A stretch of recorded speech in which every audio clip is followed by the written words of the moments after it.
सदाशिवसमारम्भां शङ्कराचार्यमध्यमाम् अस्मदाचार्यपर्यन्तां वन्दे గురుపరంపరాం. జగద్గురువైన బ్రహ్మర్షి శ్రీ సుభాష్ పత్రిజీ గారికి, పత్రి మేడం గారికి నా హృదయపూర్వక ఆత్మ ప్రణామములతో ఈరోజు భగవద్గీత 3వ అధ్యాయం 29వ శ్లోకం నుంచి ప్రారంభించుకుందాం. ప్రకృతే గుణ సమ్మూఢః సజ్జంతే గుణకర్మసు తాన కృత్స్నవిదో మందాన్ కృత్స్నవిత్ న విచాలయేత్. గుణ సమ్మూఢః అంటే గుణాల వల్ల మోహితులైన వారు. సజ్జంతే అంటే ఆసక్తులవుతారు. కృత్స్నవిత్ ఆత్మజ్ఞానులైన వారు. న విచాలయత్ చలింప చేయకూడదు. ఈ శ్లోకం యొక్క పదచ్ఛేదం తెలుసుకుందాం. ప్రకృతే గుణ సమ్మూఢః సజ్జంతే గుణకర్మసు తాన్ అకృత్స్నవిదః మందాన్ కృత్స్నవిత్ న విచారయేత్. ఇక్కడ కృష్ణ భగవానుడు ఏం చెప్తున్నారు మనకి?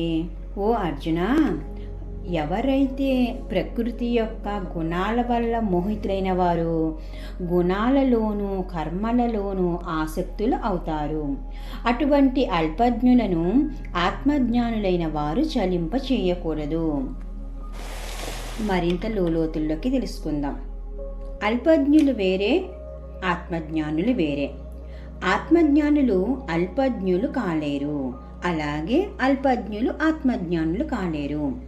ఈ తమో గుణాల కార్యకలాపాలు వేరు, రజోగుణ కార్యకలాపాలు వేరు, సాత్విక గుణ కార్యకలాపాలు వేరు, అలాగే నిర్గుణ కార్యకలాపాలు కూడా వేరే. అందువలన ఎవరి గుణానికి సంబంధించిన కార్యకలాపాలను వారితో చేయనివ్వాలి. ఇతరుల యొక్క కార్యకలాపాలకు అంటే ఇతరుల పనికి ఎప్పుడూ అడ్డు చెప్పరాదు, అడ్డుపడరాదు. ఎవరు ఏది చేస్తున్నా, ఎవరు ఏది చేయదలుచుకున్నా యథా ఇచ్చేసి తథా కురు అంటే నీ ఇష్టం వచ్చినట్లు నువ్వు చెయ్యి అని అనాలి. అయితే వారు ఆత్మజ్ఞానులైన వారిని అడిగినప్పుడు మాత్రం ఇలా చేస్తే అలా అవుతుంది, అలా చేస్తే ఇలా అవుతుంది అని ఖచ్చితంగా చెప్పాలి. అడగనిదే అమ్మైనా పెట్టదు కదా.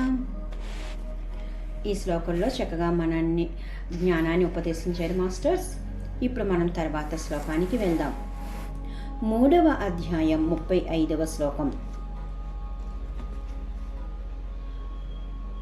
శ్రేయాన్ స్వధర్మో విగుణః పరధర్మాత్ అనుష్ఠాతాత్ స్వధర్మే నిధనం శ్రేయః పరధర్మో భయావహః.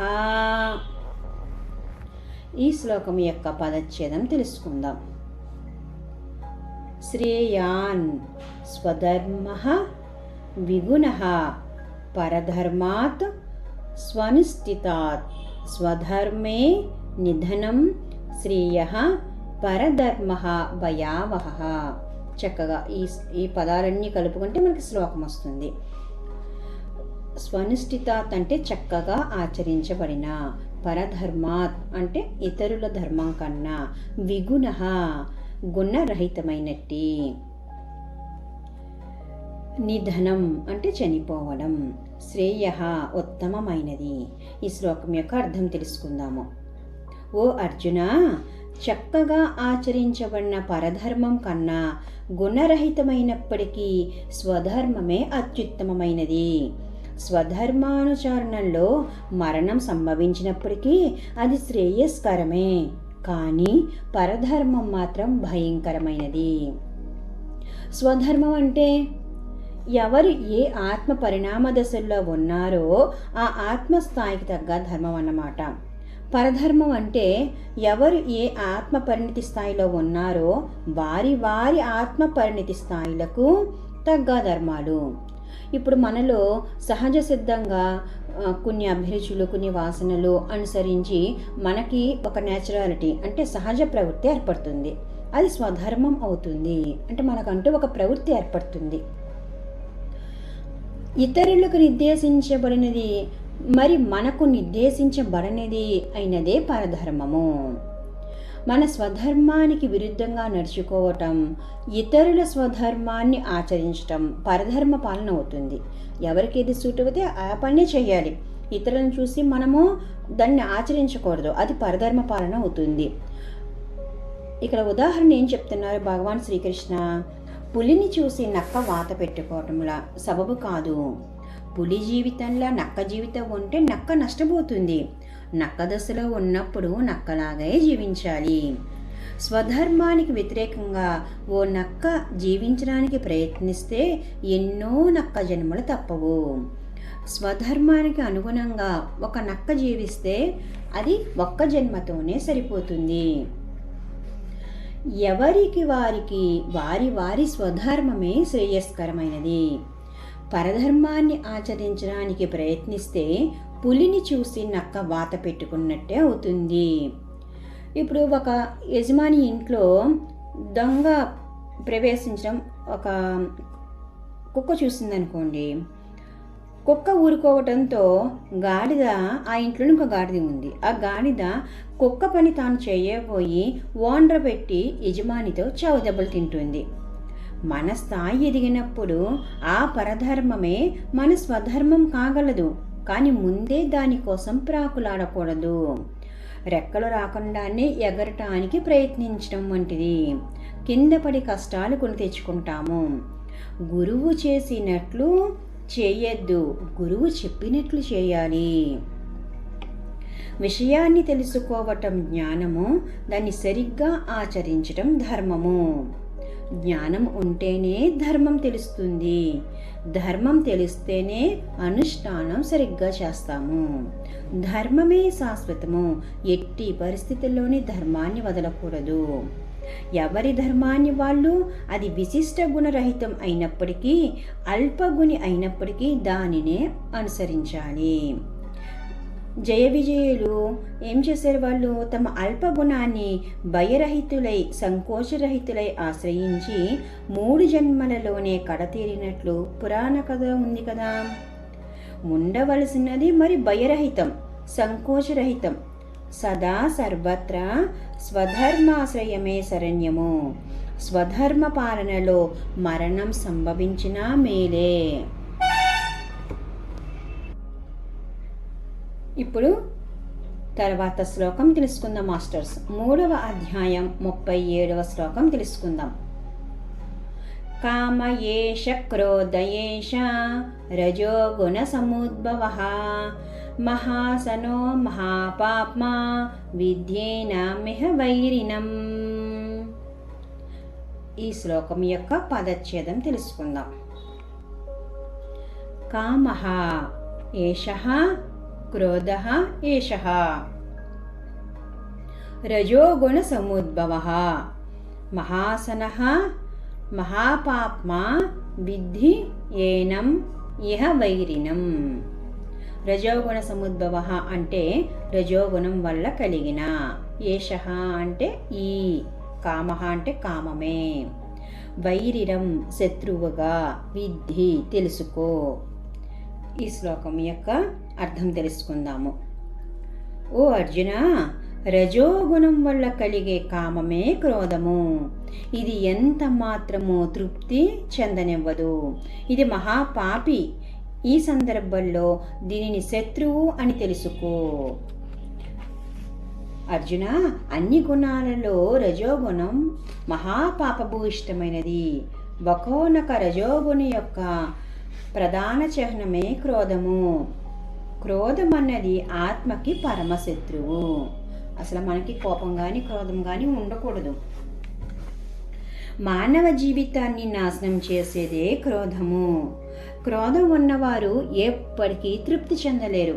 వారికి ఎన్ని సకల సంపదలు, సకల సదుపాయాలు ఉన్నా వారికి తృప్తి చెందలేరు. క్రోధాత్ములు అశాంతిమయులు, ఎప్పుడు అశాంతిగా ఉంటారు వాళ్ళు. అయితే ఆత్మ పరిణామ క్రమంలో ఇది ఒకానొక తప్పనిసరి దశ. ఈ దశను త్వరగా దాటేయాలి, త్వరగా దాటేసేయాలి. ఇక్కడ అనేక జన్మలు వృధా చేయరాదు. క్రోధంలో ఉండి అనేక జన్మలు వృధా చేయరవదు. ఎవ్వరికైనా కానీ రజోగుణ దశల్లో ఒక జన్మ ఉండటం తప్పనిసరి అయినదే, కానీ అనేక జన్మలు ఉండటం అనేది తప్పే. అంటే ఇక్కడ క్రోధం వల్ల జన్మలు వేస్ట్ చేసుకోకూడదు, ఆ క్రోధ దశని దాటేయాలని మనకి ఈ శ్లోకంలో కృష్ణ పరమాత్మ మనకి వివరంగా చెప్తున్నారు మాస్టర్స్. ఇప్పుడు తర్వాత శ్లోకానికి వెళ్దాం. 3వ అధ్యాయం 38వ శ్లోకం. ధూమేన వ్రియతే వహ్నిః ఆదర్శో మలేన చ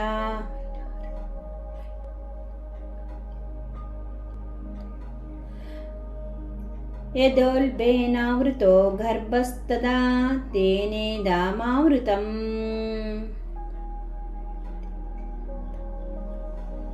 ఈ శ్లోకం యొక్క పదచ్ఛేదం తెలుసుకుందాం. ధూమేన అవ్రియతే వహ్నిః యథా ఆదర్శః మలేన చ యథా ఉల్బేన ఆవృతః గర్భః తథా తేన ఇదం ఆవృతం.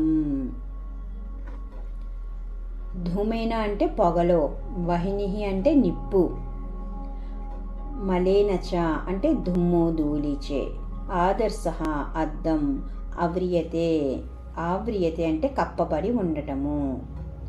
ఓ అర్జున, పొగ చేత నిప్పు, ధూళి చేత అద్దం, మావి చేత గర్భంలోని పిండము కప్పబడినట్లే ఈ కామం చేత జ్ఞానం కప్పబడి ఉంటుంది.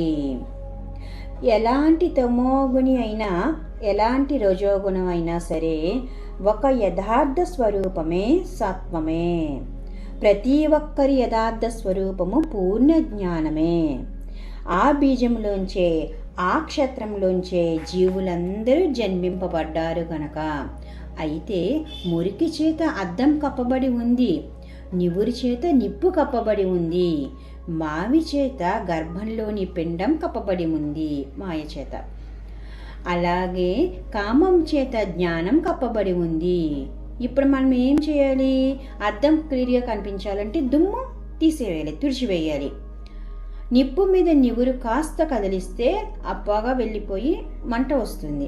అలాగే కాస్త ఆనాపానాసతి ధ్యానం చేస్తే మనం పూర్ణాత్మ స్వరూపులము అని మనకి తెలుస్తుంది, జ్ఞానం వస్తుంది. అందువల్ల అందరూ తప్పకుండా అనాసతి ధ్యానాన్ని అభ్యసించాలి.